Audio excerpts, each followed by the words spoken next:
সাথে আমি 3 বছর ছিলাম, তার শূন্য পকেট আমি ছিলাম, কিন্তু যখন সে মানে একটু উপরে উঠে গেছে তখনই সে আমার হাত ছেড়ে চলে গেছে আর কি। যদি একটা মানুষ বুঝে যে তাকে আমি ভালোবাসি, সে তখনই ছেড়ে চলে যায়। না, অভিশাপ দিব না, সে হয়তো বা আমার থেকে ভালো মানুষ পাইছে তাই আর কি চলে গেছে। সময় পর সবাই হাত ছেড়ে দিল, তোমার কর্মস্থান তোমার হাত ছাড়বে না। আর নিজের থেকে বেশি কাউকে বেশি প্রায়োরিটি দিও না, তাহলে হয়তো বা লাইফে অনেক বেশি ঠকতে হবে। তোমায় দেখে দেখে ভালোবাসার পাখি মেলে মন ভোলানো পাখা। কিছু কিছু মানুষ আছে খুব কম সময়ে মানুষকে বিশ্বাস করে নেয়।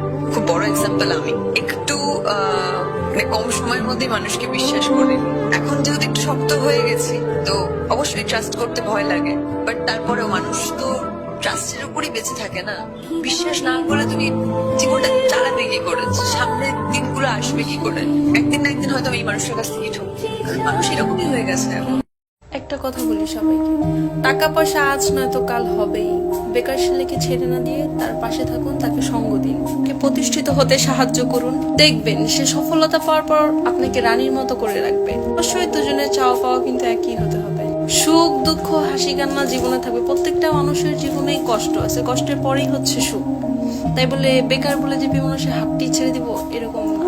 খারাপ সময় থাকবে জীবনে, সো দুজন দুজনকে সময় দিন, দুজন দুজনের পাশে থাকবেন, ভালো সময় একদিন আসবে ইনশাল্লাহ।